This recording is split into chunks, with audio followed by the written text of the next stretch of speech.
Tell us your city and your local time in the comments, then settle in. He rocks in his grandfather's chair, steam rising off coffee strong enough to file its own taxes, while mist lifts from Blackthorn Lake like a curtain before a matinee. Gravel crunches a white pickup, two flatbeds, and a dump truck roll up in formation. An HOA parade so coordinated a kazoo section feels implied. Victoria Blackwell steps out with that real estate brochure smile that could butter toast board members, flanking her in matching windbreakers like synchronized geese. She unrolls a notice and reads bylaws the way auctioneers read prices, fast, breathless, convinced the speed makes it true. He answers with a nod so calm it might qualify as weather. 3 jokes flicker across his face but don't make a sound. He saves them for later like dessert. The foreman lifts his hand. The excavator's jaw bites the railing. Wood screams a sound that lives in the ribs. Planks rise, bolts ping like frantic crickets, and 89 years of crossings turn to splinters in a steel mouth. He doesn't shout. He sips. He watches the water hold the reflection of absence, polite and dangerous, the way a dog grips a stick and pretends it's not thinking about bones. Quirky tidbit: while they pose for victory photos, ancient Egyptians once used crocodile dung sunscreen. Compared to that, HOA logic almost feels SPF rated. Historians still argue whether patience is a virtue or just slow revenge with better PR. He votes for both with a side of documentation. When the last beam dangles, Victoria smiles like a dentist about to upsell, and he toasts the lake with his mug. If serenity were a sport, he'd win regionals. When the convoy withdraws, he walks to the workshop. The door yawns. Cedar and oil greet him like old teammates. On the bench, he spreads deed copies, boundary maps, rainfall charts, a black and white of the bridge with his dad at midspan, 2 figures centered like truth on a balance line. He prints labels as neat as fence pickets: 1934 deed, 1967 high water mark, county easement curling across the page like a sleeping snake. He adds a folder titled "If Asked Nicely by Nobody," because a joke in a file cabinet still counts. A drone photo shows the resort preening too close to the shore. A red pen circles it like a lifeguard's whistle. He ticks boxes, taps the page, breathes. If anxiety knocks, he sends it to voicemail. Dusk folds in. Crickets tune up. He follows the deer path to the west ridge boots, whispering over needles until steel rises from the trees, the dam squat and stubborn, holding the lake's pulse. Up close, he finds the wheel manual, rust-freckled, chained, but loyal. He palms the padlock and feels the cool certainty of a key he's carried since his father's last winter, a thin moon of brass in a pocket that never forgets. The spillway murmurs under everything, an old baritone warming up. He tests the chain, listens to the water's patient grammar, and smiles at the physics lesson leverage beats loud every day, ending in Y. No drama, no speech, just a man, a wheel, and the kind of quiet that moves mountains one pebble at a time. Back on the porch, he writes 3 words in a leather notebook. Bridge down noted, and underlines twice the way teachers do when a lesson is for keeps. A moth thumps the lamp, misses, and tries again. Persistence earns a laugh track. He sets the pen down. The counterpunch he chooses is patient and polite. It begins with a wheel of forecast and a man who owns more time than his enemies do. It continues as the lake takes a slow breath in, ready to remember what belongs where. He plays the harmless old-timer like it's a role he auditioned for years, slow walks by the shore, a tackle box that's 90% sandwiches, nods so agreeable the gulls seem flattered. Rain obliges the script, soft in the mornings, heavier at night, the kind that glosses pine needles and makes gravel smell like memory. After dark, he visits the dam with a lantern hooded by his palm. A quarter turn tonight, an eighth tomorrow, no more than a sigh in the steel, just enough that the lake inhales. He even whispers easy cardio to the gate because encouragement is free. Gossip rises faster than humidity. At Millie's, he wonders loudly, politely, if cabins 2 counties over might suit a tired back better. 3 booths away, a junior board member nearly swallows his straw. Across town, Hank chalks rainfall totals beside minnow prices like he's running 2 economies. Historians still argue whether gossip travels on foot or at light speed. Around here it uses pickup trucks with good radios and better opinions. He keeps smiling, pockets his receipts, and goes home to the maps. Trevor's drone hums after sundown, shy as a moth, sure as math. Infrared catches irrigation loops glowing like veins. Stills show the lower lawn wicking water from below capillary action nature's quiet escalator. He arrays the photos beside Gary's zoning packets. Then the policy notes Earl dug up thresholds, exclusions, a number circled in red like a bullseye only the lake can hit. He pencils in forecast curves, adds a sticky note. Patience is pressure in pajamas, and lets the printer chatter like a cricket with a degree. Quirky tidbit, while he tapes edges straight, a Victorian inventor once built a weather forecaster from 12 leeches. The tempest prognosticator rings bells when storms loom, which is only slightly weirder than an HOA in rubber boots. By midweek, the resort's vanity wobbles in small, intimate ways. The volleyball court squelches. A rental dock rides lower half an inch, then a full. A golf cart fishtails on what used to be walkway and what now resembles oatmeal. He ambles by with that tackle box of sandwiches, asks a worker if the fishing's any good. The man stares at his boots, which are audibly burping.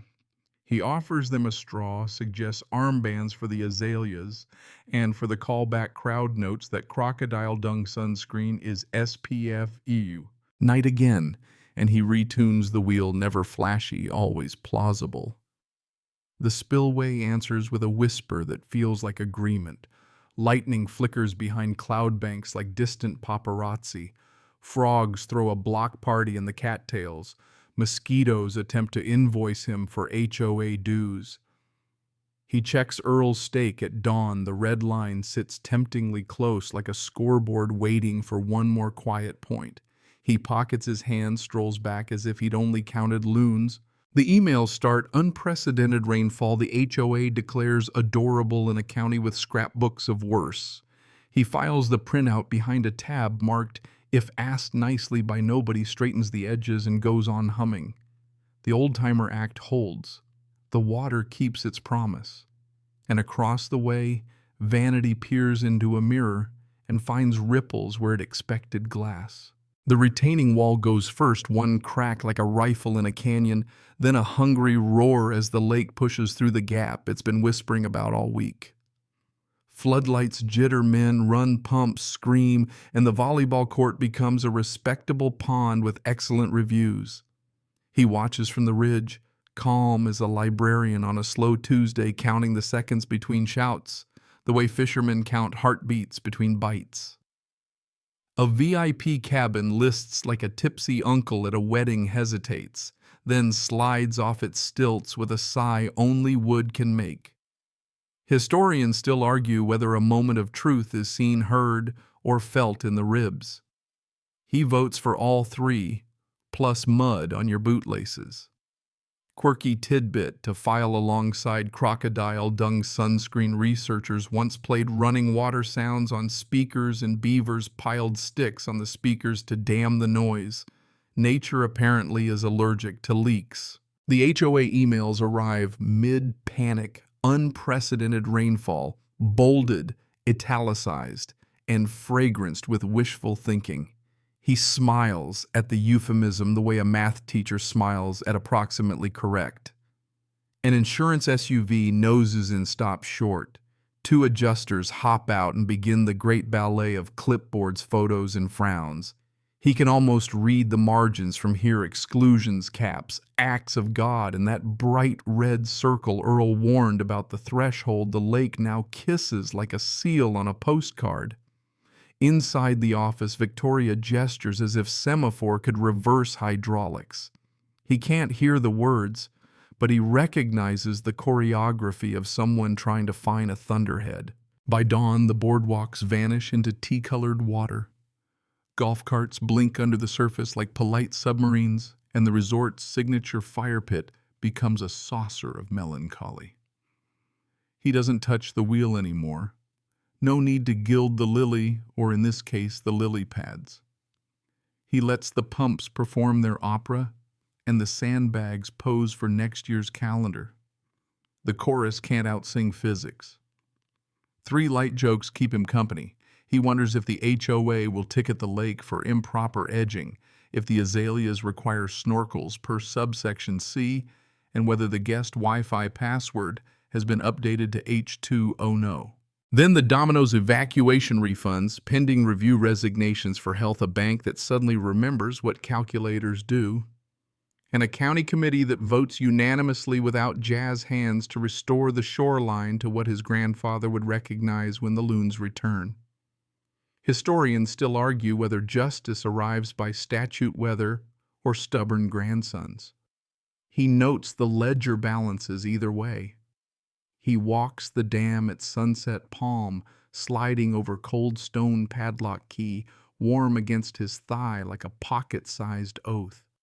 The lake breathes evenly. The maps on his table grow quiet. He labels one last folder balance filed and tucks it next to, if asked nicely by nobody. A moth butts the lamp and sticks the landing. He laughs easy and low, then lets the night fold around him like a jacket that finally fits. The wind down, and now the pace softens, the edges rounding the way, waves round stones, each moment a little slower, a little simpler, the kind of quiet that sounds like home even when no one is speaking. He settles back into the old chair, the wood creaking in a language he grew up understanding, and the lake wears the last light like brushed silk, unhurried, untroubled content.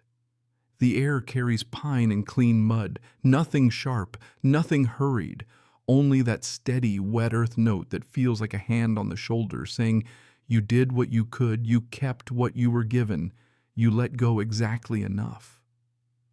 Across the water, a single loon writes its line on the evening, a long, low vowel that drifts and fades and returns, and he lets his breathing follow it longer, in longer out, longer in, again, until the pulse behind his eyes and the pulse at the spillway seem to match 2 metronomes finally finding the same song. He thinks of the key, the wheel, the maps, and how none of it is loud.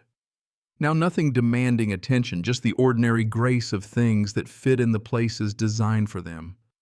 The shoreline where it belongs, the cabin straight on its footings, the dam shut to a quiet, honest hum.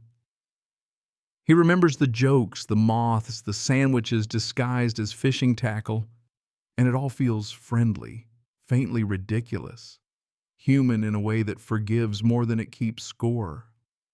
Even the memory of a white truck and a bright notice fades back into the background.